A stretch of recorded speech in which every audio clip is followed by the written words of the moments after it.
Assalamualaikum warahmatullahi wabarakatuh, and very good day, everyone.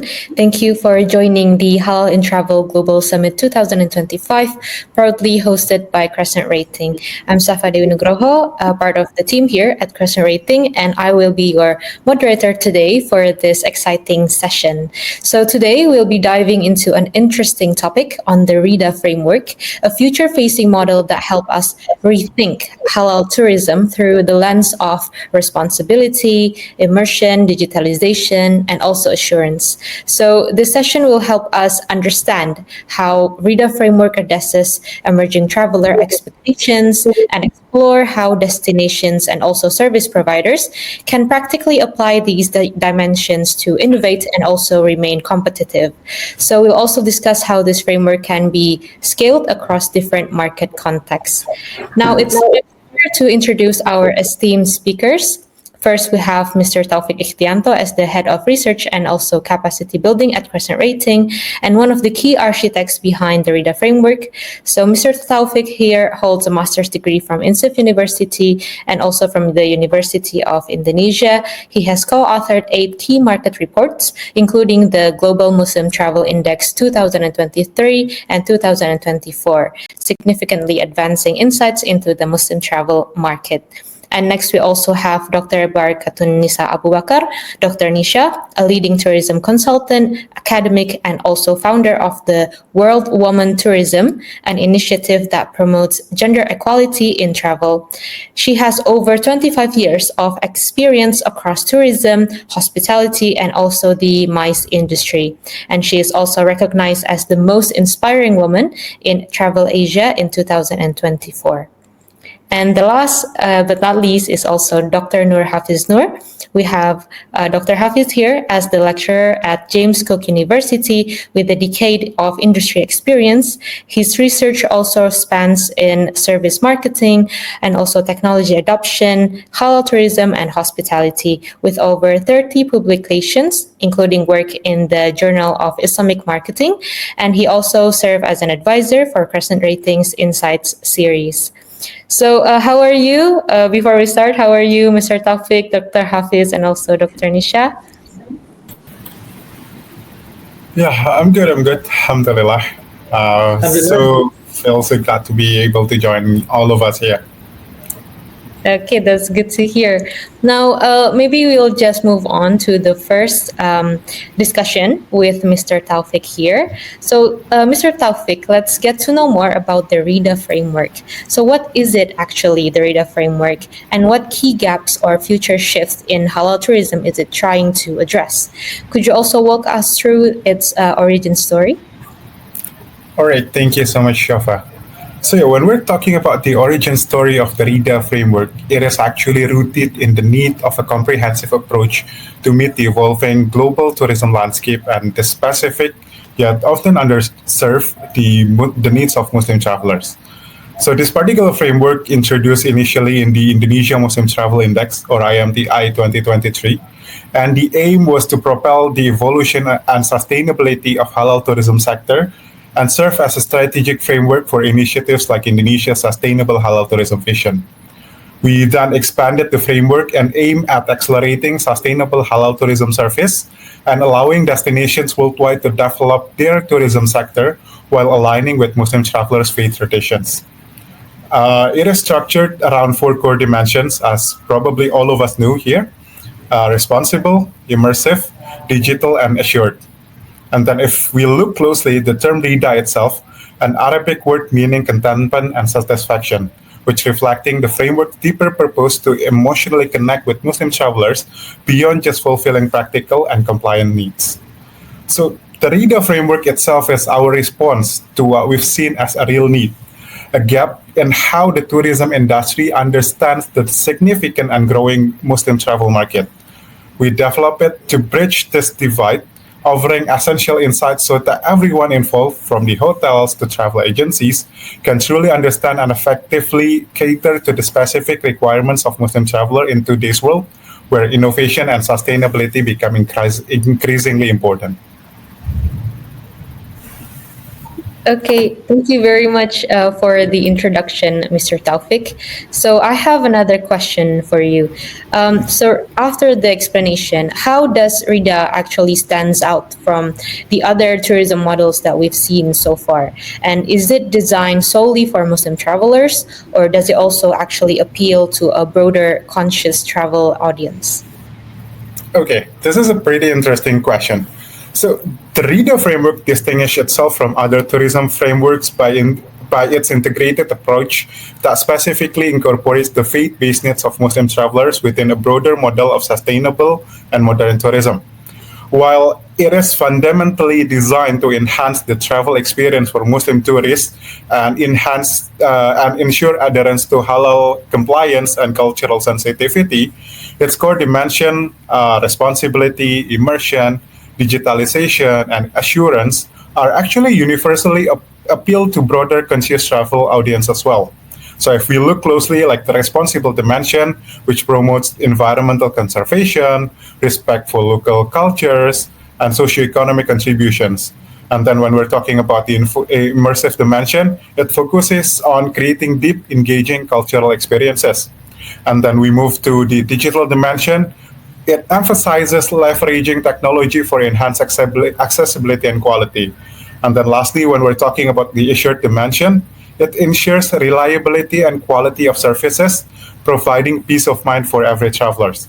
So therefore, while primarily rooted in serving Muslim traveler, RIDA's principle resonate with the growing global trends, which aim for more meaningful and responsible tourism itself. That's a very interesting point. So RIDA itself, even though it's rooted for Muslim tourists, but it actually caters for everyone, if I'm not mistaken, right? Yes, correct. Okay, so we have learned about RIDA framework. Now let's dive into each of the dimension itself. As we know, there's 4 dimensions. So first, let's talk about the responsibility dimension. For this one, I really want to hear from Dr. Nisha. Does this principle align with the rising expectations of ethically and also environmentally aware travelers? Yeah. Thank you for that question, Shafa. So I would say that yes, because at least in the last 1 decade, we have seen the rise of what we call the conscious customer or the conscious consumer, who today it's traveling very much there's a travel with one's consciousness, right? And they're also very mindful and aware of the actions and impacts of their travel. So they want to know when they travel, who are they impacting? Where is their dollar going towards? And travel to them has to be more meaningful and purposeful. So more and more we are looking at people who are not interested in going to the core tourism destinations. They want to go to the peripheral areas. They want to go and experience localized experiences and the communities in the peripherals and rural areas and into the communities.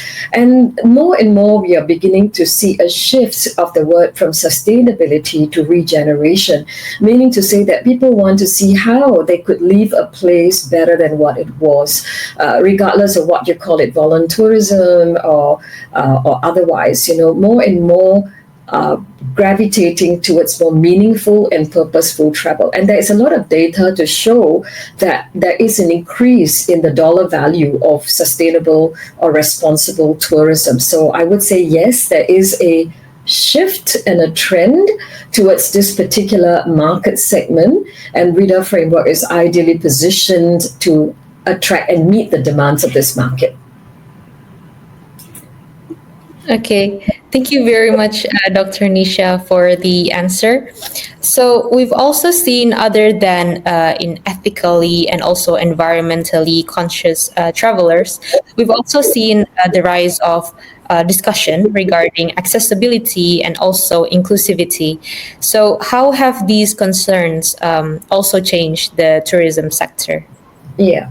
So we are becoming more and more conscious on the social sustainability dimension of that. And in the last, I would say again, last decade or so, there's a lot of shift towards an understanding of the those in need for accessibility and inclusion. So I would say that whenever I give my talks on social sustainability and to meet the demands of this market, I would say that it's increasingly not a feature that we need to think about, whether it's in the hotels or in the flight, but it's going to be the future of tourism businesses. I'll tell you why, because it's not just a moral imperative, but it is also becoming a business advantage. If I were to look at the figures, right, it's about 1.3 billion people in the world would be experiencing significant disability, and that's about 1 in 6 of us who will be going through that.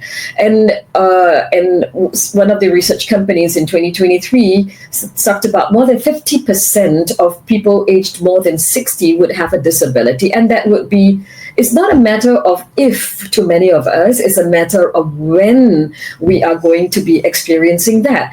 And the market value is so big. People with mobility impairments spend close to about $60 billion annually.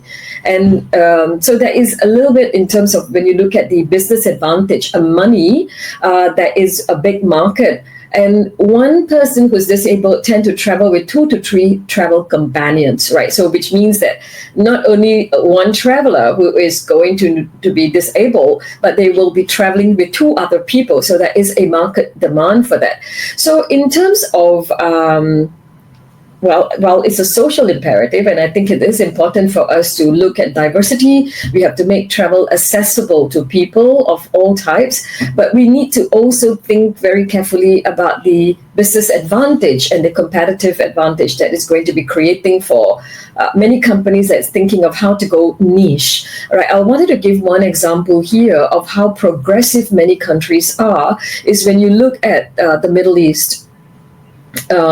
Dubai has got a nationwide philosophy. It's called people of determination, So whether it's at the airport or tourism attractions or hotels, they actually cater for people of determination, and they are referring to people with physical or mental impairments. So as a country, they are already very, very proactive and receptive to it. Singapore, we are also moving in that direction of coming up with tours for physically impaired people.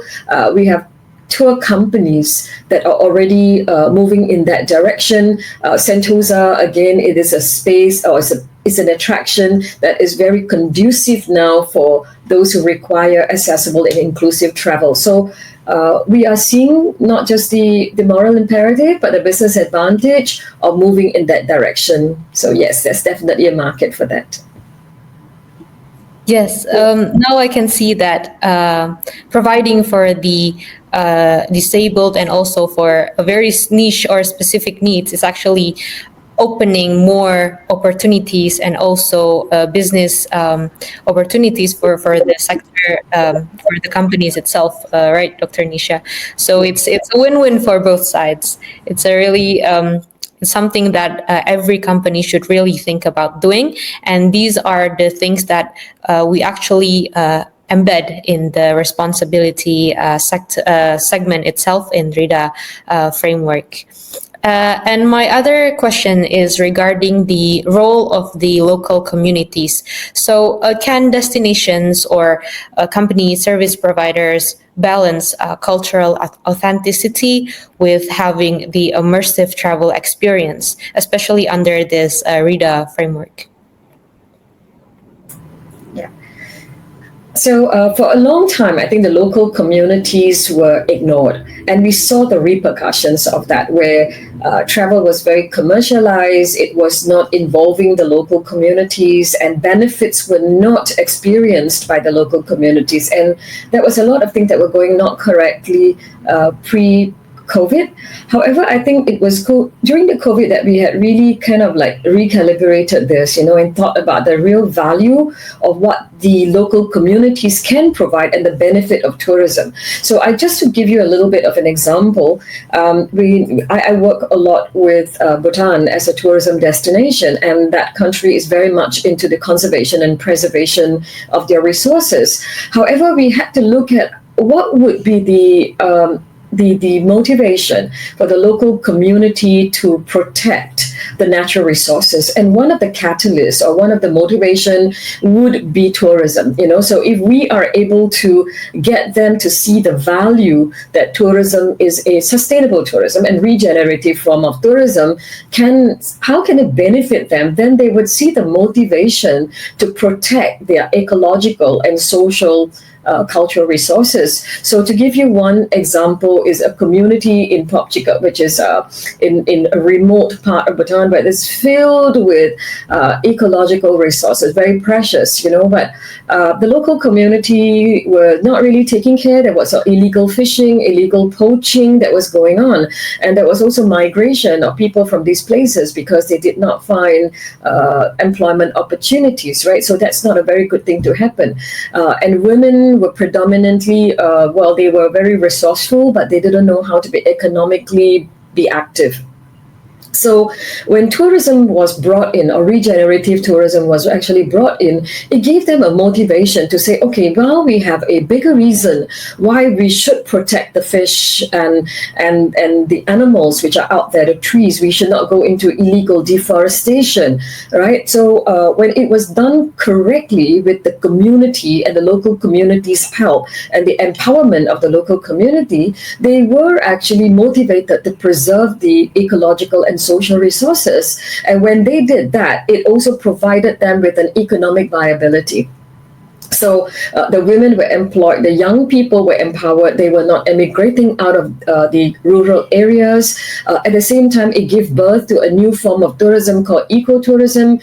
It was a community's lifeline, where communities would have been dispersed, it had been broken up, where there's not much of an economic development. But at the same time, they were also able to provide capacity building, a lot of training, entrepreneurship courses was happening, English language courses. So it kind of uplifted the local community's well-being and their capacity as well. So today you would see that eco-lodges are run in there, and they are run by mostly women and also the younger people. So this is one example of how, when we look at sustainability, the benefit can be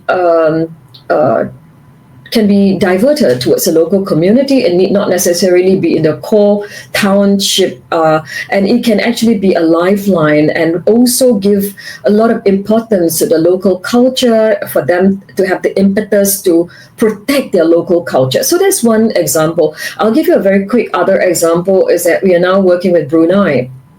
And there are many businesses, including the longhouse, the Iban longhouses, which are there, and they are the verge of extinction, right? And there were organic farms also doing organic planting. There was a village filled with old people, and they didn't know what to do. So when the tourism board say, okay, why don't we revive them and give them an economic purpose, which is tourism purpose. So when we taught them how to look at their business from a tourism angle and a very responsible and sustainable tourism angle, they were able to merge their traditional businesses and also their traditional way of living and embrace tourism. And when these two get married very neatly and nicely, then it gives birth to something very, very economically viable. Socially, it benefits the local community, and it is empowering the locals as well, and keeps them give them a motivation on how to protect their cultural and natural resources as well. So I would say it has got a great value if we know how to empower the local community, use the local community's resources and leverage on that, and sustainable regenerative tourism will be the answer to many of the problems that we are facing in some of these communities.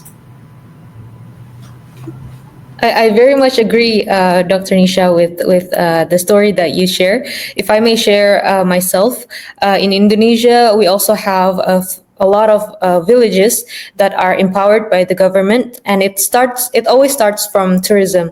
Like there's also some local communities that are famous for having filmmaking.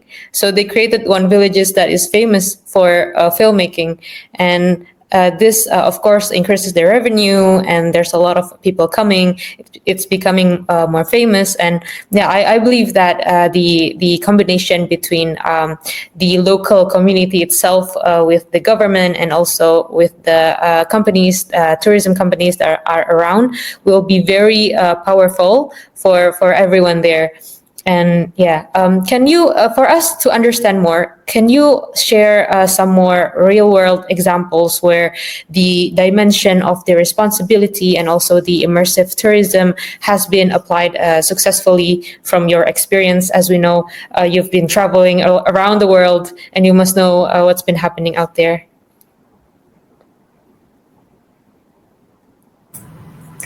Okay, so if I were to give another one more example, you could take the one in Indonesia. You just mentioned Indonesia, Lombok. I was actually studying this halal tourism village because Indonesia is promoting village tourism, right? So Setengok, for example, it's got deep-seated cultural experiences in there, and it's all about lived experiences of the people who are historically bringing down their cultures. It's very immersive because the tourists get to stay in homestays, right? They are learning cultural values. They are learning things like playing the sacred gong, for example, weaving tours that you're doing, animal husbandry tours. Now, all these are very, very immersive, and this is really what the traveler today is seeking. So when you are passing it down generation after generation and after, there must be a motivation of why we are doing this. And the motivation is today's travelers are seeking hyper-local experiences. So when we are able to revive it and create today there's so many, even using technology and merging traditions and giving the tourists that immersive experience, that's what they are seeking, and that is going to create a wow experience, right? But it is also protecting the livelihood of the people, enhancing the lived experiences. But that's one. The other is Mongolia. Right. In Mongolia, if you are familiar with that, we have the communities who are eagle hunters, right? So a friend of mine, she actually brought a group of tourists who were seeking immersive experiences to meet the eagle hunters. It was a tribe run by Muslim women, actually, and they didn't know how to market themselves. They didn't know how to fluently, express themselves in English, and what are the various technology out there to showcase and earn a livelihood. So one is to showcase their tradition. The other is how do they make themselves economically developed and find a sustainable living. So when she brought this group of tourists who were seeking immersive experience, they wanted to learn Mongolian cuisine, and they want to live in those households and meet with the women down there. And so the regeneration part is where they were actually in this Mongolian tribe, and they were teaching them technology, marketing, English,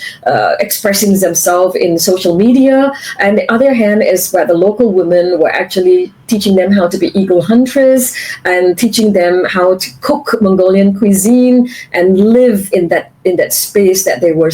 And it was such a fulfilling experience from what I was listening and hearing to them, right? So it's a beautiful blend of how a traveler who's seeking an immersive experience is able to derive that by also giving back to the local community in a very sustainable, and I will still use the word regenerative, because you're leaving it better than what it was before you entered into that space. So if that can be a win-win situation, that would be a beautiful thing for tourism to thrive and flourish.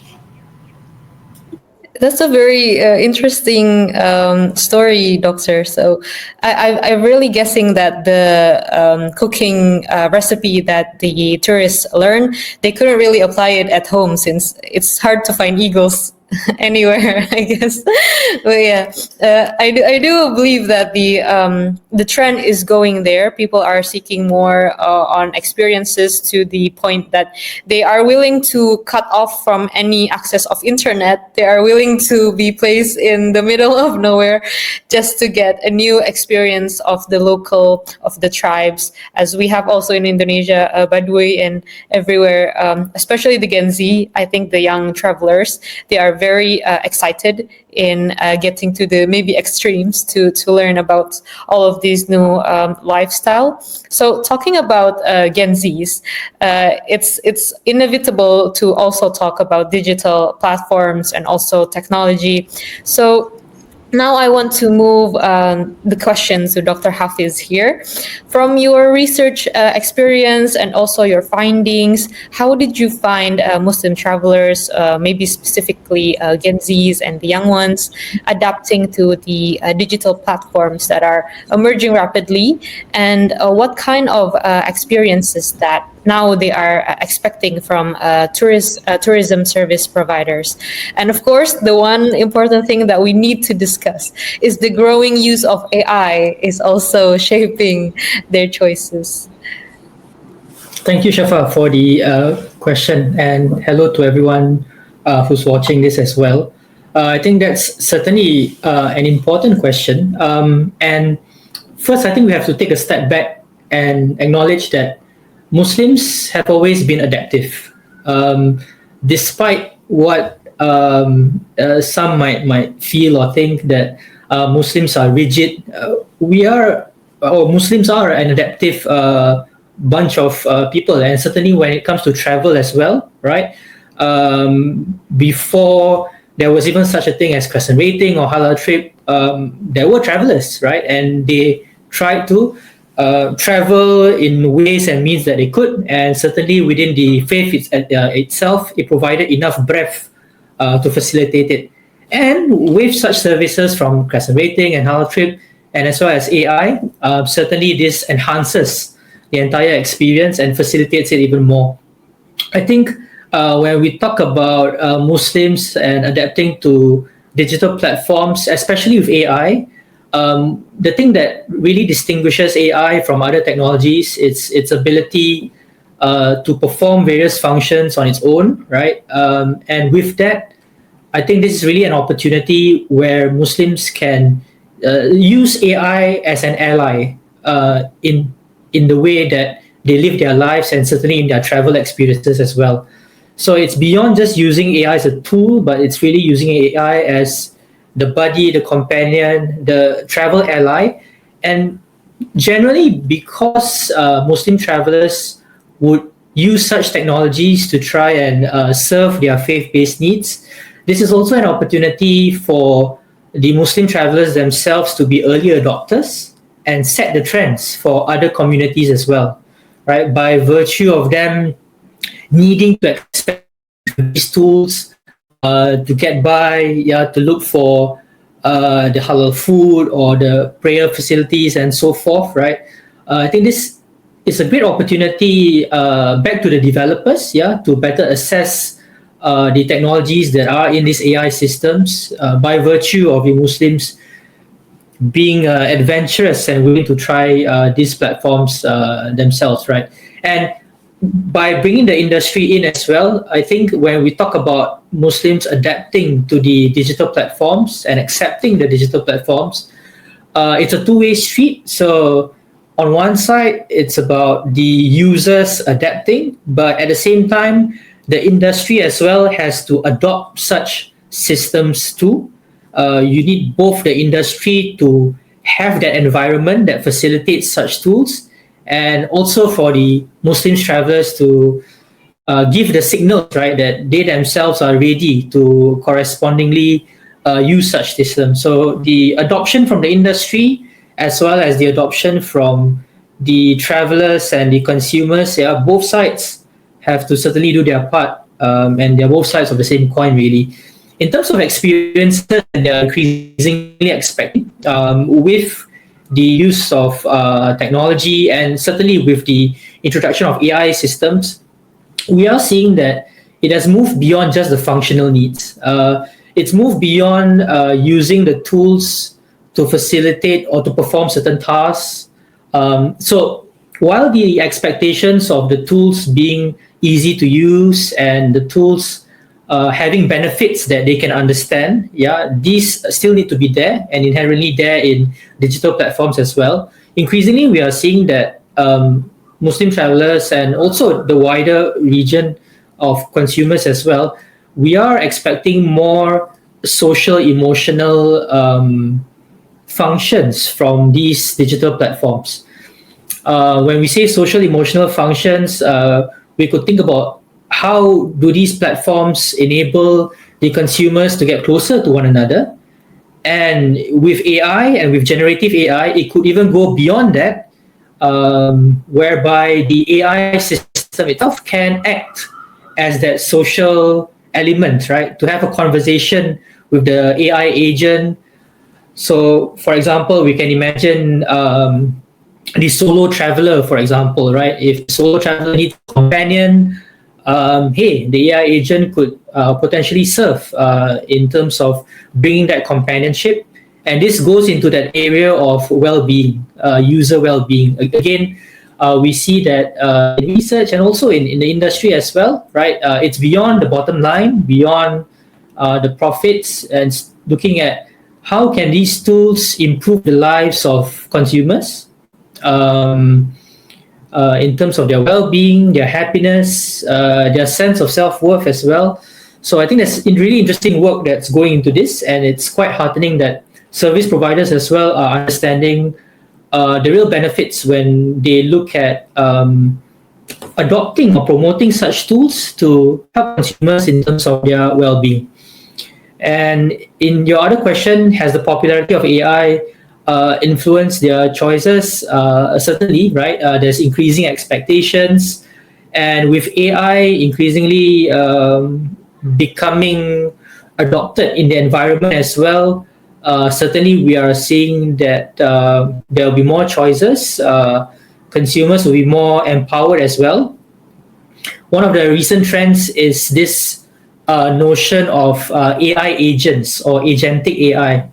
And what this means is we are looking at a swarm, or if we used to use the Islamic term, right? It's a jama'ah, if I may, jama'ah of AI working together. So they are able to perform their individual tasks, but at the same time, these AI agents or software are able to communicate to one another as a whole. So this is exciting territory as well. You will see a variety of AI agents being able to perform their tasks well, but being able to communicate with one another. It's almost like an orchestra of AI agents. And what does this mean for Muslim travelers? More options, more choices. And I think when it comes to travel, certainly it should come with that ability to travel better, newer experiences as well, and perhaps with a greater peace of mind. Thank you very much, Dr. Hafiz. Yeah, we already have virtual tours. We already have online tour guides. So I can't really imagine what's going to happen in the next 5 years or in the next 3 years. Maybe for sure, the aspect of security will be something that we can expect will be more safe in the future for solo travelers, or even for Muslim female travelers that also like to travel alone. But of course, the risk of encountering danger during travel could be high for a woman. So having this technology and also all of the AI development that we have could especially help in securing this. And that's also one of the things that's digital in RIDA dimension. And I want to also ask about the assured part to Dr. Hafiz, since it is, we can say that it is one of the most crucial aspects of the RIDA, as we talk about Muslim travelers, it has the halal assurance, it has the halal certification, and everything else that Muslim travelers need, all discussed in this one dimension. So, but the important thing is that does promoting halal actually reduce destinations' appeal, or can it actually build a wider trust by showing quality and also safety for all of the travelers outside of the Muslims? Thank you, Shafa, for that question. I just wanted to circle back a while when we talk about AI, or well, just AI in general, right? I think we need to remind ourselves too that a lot of the emerging technologies, the other emerging technologies such as virtual reality, metaverse, augmented reality, and so on and so forth, AI is still there. These are AI-enabled technologies as well. So even the example that you mentioned earlier, well, AI is there behind the scenes. Some of it will be more upfront in terms of customer facing on the front stage of service. We may see a chatbot or an interface of sorts, and we can identify that as AI. But hey, a lot of things today as well in terms of the tools that we use, AI is also working behind the scenes. One of the amazing things about RIDA, right, that I found is that the model, although seemingly very intuitive, it has a lot of research-backed data to support the dimensions. And I think this assured dimension really is more pronounced in that sense, because certainly when it comes to technology and technology acceptance, trust is a key critical component, right? In the past, it wasn't really there. Again, there was more emphasis on the functional elements, such as the technology needs to be easy to use, customers must understand the benefits associated with using it, and so forth. But increasingly, we saw research showed that, the element of trust is critical. And I think even more so when we talk about AI, sometimes it's a black box of sorts. We are amazed at what it can do, although we are not really too sure how it did it. And at the same time, there's this lingering concern about our privacy as well, right? The data that we're exchanging there. But certainly a shared dimension is critical. And in terms of the relationship between promoting halal and the destination's appeal, research does show that there are signs that indeed there is a relationship. And at least in two papers that I have written, one on service quality and the other one on brand image, it looks like both routes, or rather both paradigms, do lead to increases in positive image. So for example, when we look at service quality, research has shown that increases in faith-related drivers. So for example, halal certification. If the community and the wider community in general, they understand what the halal certification is about, they have positive attitudes towards halal certification, that does lead to an increase in the level of service quality, which is certainly key in the assured dimension. And that in turn has been shown to improve brand image and reputation. So certainly from the service quality route, we can see that link being established. From the brand image route as well, we see it as well. So for example, whenever there is a halal label, and that halal label or that mark, consumers can understand what it signifies. It signifies a certain level of quality, for example. That does indeed help to increase brand image, which then can lead to the trust in the brand, and also the trust in the products and services that the brand offers to its customers. So indeed, in general, promoting halal can certainly help in the destination's appeal, right? And of course, like in any brand management as well, we also have to consider other factors. To what extent does the halal brand be at the front stage, right? Because there are some situations whereby halal is rather secondary, right? And there are other situations as well in terms of the target audience, the market, the environment, whereby it might be better for halal to be front and center, because again, the climate is able to understand that. So it is good that in terms of the RIDA framework, there is this assured dimension. I think it really tackles two key elements and two different facets. One is an assurance in terms of delivering or catering to the faith-based needs of Muslim travelers. And at the same time, there is a level of assurance of catering to the service quality needs, which is perhaps more universal as well. And I think this is where earlier Taufik was alluding to the fact that indeed there are elements in RIDA that capture the wider audience and what people in general would want as well in terms of benefits. Okay, thank you very much, Dr. Hafiz.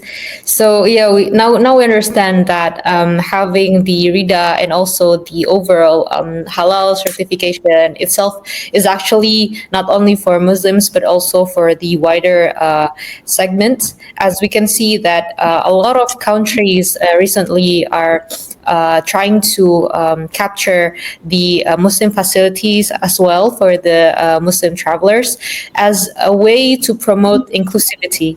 So it's not giving exclusive services only for Muslim travelers, but instead what they're trying to do is to provide inclusive facilities for all, where all travelers, despite their background, despite their religion, they all can enjoy the vacation maximally.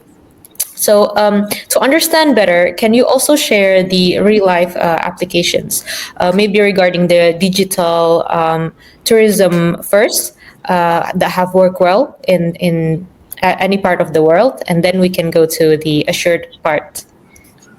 I mean, I'll give my own personal example. So I'm planning an upcoming trip to Japan, right? And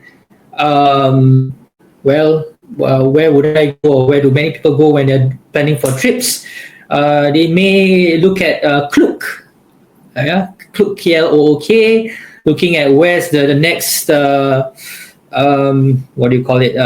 Next exhibition or where's the great place to buy tickets where there's this and that, right? And of course, for myself and catering to the family and all, I will also be mindful of the level of Muslim-friendly facilities that are available.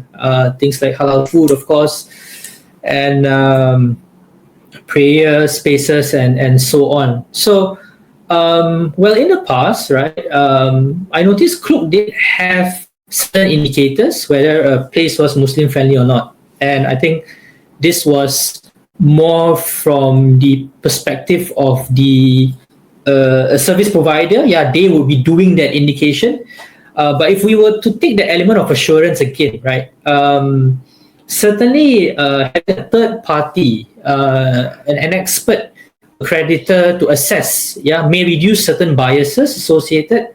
So indeed, I think everybody was thrilled when we saw the news that CrescentRating indeed is coming on board Klook and will be part of such certification to give that added assurance as well. Yeah, so I think, although we were talking about AI, right, I did want to bring up an example that we should not forget, which is using mobile apps or even super apps, right? These are still relevant. And again, AI is part of that story as well, but perhaps more behind the scenes. So that's one, right? Using mobile apps and having these assurance indicators or other signals that are there. And I think having these being clearly indicated there as well, it does create a sense of a social influence that you are in an environment where indeed such Muslim-friendly facilities are present and there are such practices that are happening. This social influence has been shown to be critical as well when we talk about technology. Yes, early adopters, you might be adopting the technology from your own personality, right? You might be someone who like to try new things, but social influence, social norms, peer pressure is real, right? And certainly it can facilitate as well into a greater feeling of assurance. If I were to bring AI more upfront, right, perhaps a more exciting development would be in terms of having AI concierge services. So this is exciting territory, right? A lot of hotels are experimenting with this. You can imagine going into a hotel, and I think some hotels are already having self-service kiosks, right? And the idea there again is it's not for the technology to be a mere replacement to the functions that once were in the hands of a human, because once that happens, then the comparison will come naturally, right? Yeah, where's the person to greet me? Where's the sense of hospitality? The technology must offer greater value that the customer, the traveler, the guest can understand. And once the guest can understand that greater value, then it's okay, right? So you can imagine going into a hotel in the near future and having an AI concierge greet you. Hello, what can I help you with? Yeah, the AI concierge will be able to have a conversation with you, perhaps plan your itinerary if you didn't have one, right? And really be able to pack together real-time data that is almost very hard for any human being to do, right? Real-time traffic data, weather data to recommend to you. Yeah, should you take the bus? Should you walk? Should you this and that? And if you needed extra towels, we can assist. Hey, how did you know I needed extra towels? Well, in terms of the analytics that was going on behind the scenes, the AI could predict, right, that guests of your profile tend to ask that, yeah, you have a family and this and that. So that's exciting territory. Yeah, that creates new experiences, which is what really digital is about. And when we add the assurance element to that as well, really new remarkable assurance elements too, right? Experiences that at the present moment we are unable to perhaps even imagine, but we hope that again AI can be used as an ally to unlock these new experiences and make our travel experiences more remarkable. Yes, I actually relate to the towel story, since every time my family go to a hotel, we always ask for extra towel, and it's always something that becomes a hassle because sometimes it's hard to call the receptionist, or it's also hard just to get a towel. Sometimes they don't bring it, so it will be very exciting and very nice if they could understand beforehand that this guy will ask for a towel. It's something that felt simple but could actually increase the experience significantly. So it seems like we've been discussing for so long. It's very interesting to discuss about RIDA with everyone here. So just to wrap up, I would like to ask everyone, for all of the speakers, about so what's the next step? So we know about RIDA, we learn about how we can implement it, but we really want to get this rolling into the real world. So how can stakeholders, like both the public and also the private institutions, to collaborate and also to adopt and scale this RIDA framework across the different markets? Since it's very interesting how we talk about digital, but we also talk about immersive, about the villages that there might not be internet. So how do we bring all of these elements into those places? And what are the first strategic steps that we need to take? So maybe we'll start from Mr. Taufik. Go ahead. All right. Thank you so much, Shafa. So yeah, I think from this discussion, we understand that the RIDA itself actually trying to serve a blueprint for destinations and service providers, aiming to optimize their offerings and effectively engage with the Muslim travelers, right? But in terms of adapting and also scaling the RIDA framework itself, I believe it requires a collaborative efforts between the public and also the private stakeholders. starting with the public bodies such as the tourism ministers or perhaps destination management organizations. I think they can play a crucial role in endorsing and also promoting the framework, and then even incorporating it to their principles or into national or regional tourism policies, and even further providing infrastructure that supports the dimensions, just like digital connectivity and also sustainable practices. And then in terms of the private stakeholders, including like hotels, airlines, tour operators, and other service providers, I believe the implementation is more towards implementing that into their daily operations, starting from training staff or perhaps invest in technology, or even further develop a specific product and services that meet the framework standards and to further serve the needs of the Muslim travelers itself. I think in terms of the step-by-step, I think we can start by raising the awareness about the benefits and about the RIDA framework itself among all of the stakeholders. And then this can be followed by developing practical tools and resources such as like guidelines or perhaps training programs. And the aim is to help the business understand and even implement each dimension of the RIDA itself. And then lastly, the most important one is to develop monitoring system. The idea is to create a credible system for evaluation and certification. Perhaps we can use the RIDA impact score that are currently developed by CrescentRating. And this one would provide a benchmark for quality and even encourage wider adaptation of RIDA framework itself. So yeah, I think this all would be important in ensuring a long-term sustainability and effectiveness in meeting the evolving needs of Muslim travelers or even the broader tourism landscape. I think that's it for me. Okay, thank you very much, Mr. Taufik. He has explained to us the all of the stakeholders that could join into this initiative. So now maybe we'll move on to Dr. Nisha. What about your thoughts? Yeah. So what I feel is that while the components of the dimensions of the RIDA framework is there, regardless of whether we are talking about halal tourism or the tourism industry as a whole, right? There is a trend moving towards that direction already. However, we need to look at how do we map the nexus between halal tourism and, say, the area that I work on is sustainability, for example, right? While many of these tourism destinations that are into halal tourism are already practicing. However, in terms of looking at the interrelationship, the close connection between the values, the faith values, and what are the values of sustainability, and how does that translate it in a very simplistic form to the consumer? All right, and how do you even translate that to the suppliers, right? This is, I think, the next thing that we really need to do. Well, it's a framework. Frameworks are beautiful. However, how does that become meaningful to the industry? Right? I think that's a very important thing we need to look at and teach them how to see the meaningful relationship and how do you communicate that to the consumer. I give you one example.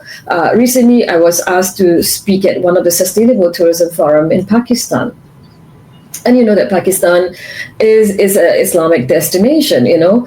Many of the components of what we talk about in RIDA is available there, but they don't know how to translate that, you know, in terms of halal tourism. They're not even thinking about it in that way, right? So while they know that they have a ready market out there, they know they are doing sustainability or sustainable development and inclusive form of tourism, but how do we merge these two? How do we look at the nexus and appeal to the halal traveler, right? And how do we talk about that to the local communities, you know, the need for conservation and preservation, and that being not to waste resources, right? It's part of our values. You know, how do you communicate that to communities and suppliers so they stop wasting resources? Because that's really against the grain of our Islamic values. You know, how to conserve things. And if we are able to translate that and making it more meaningful, that would be the value of the RIDA framework.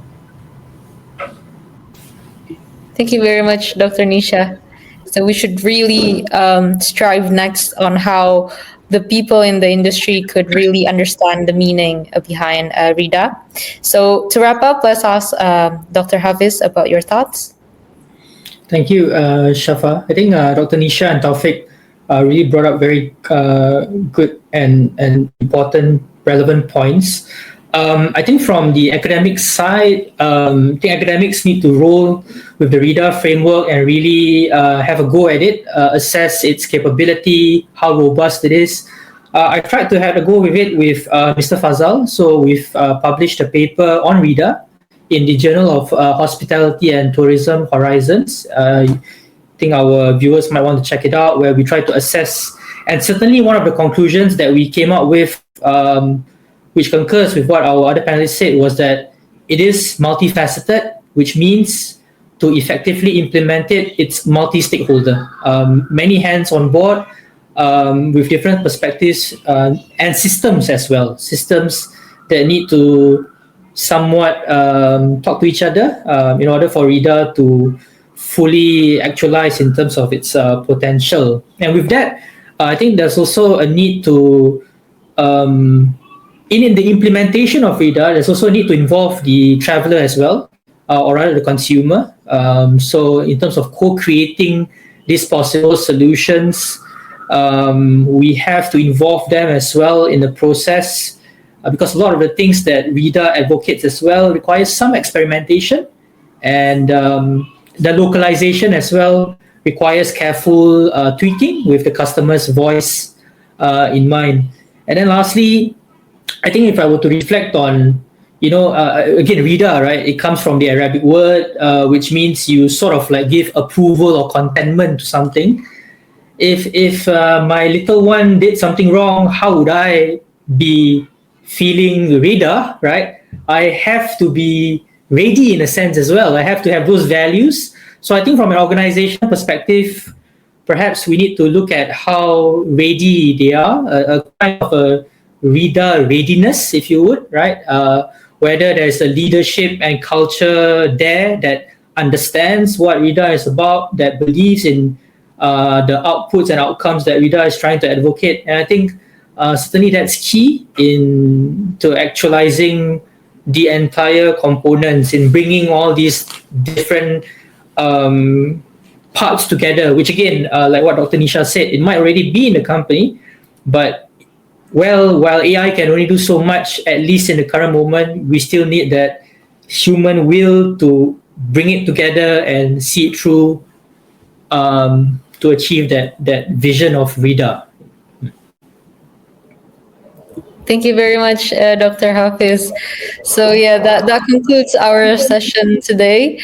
So all in all, if I were to conclude all the discussions today, the RIDA itself is here to help everyone, not just only the company, but also for the travelers and also for the government itself, to really know which key points that are very important to leverage the experience in travel today. So without really excluding any parts, everything is all in this one RIDA framework, and we're really hoping that this discussion could be a beginning of more movements in the future.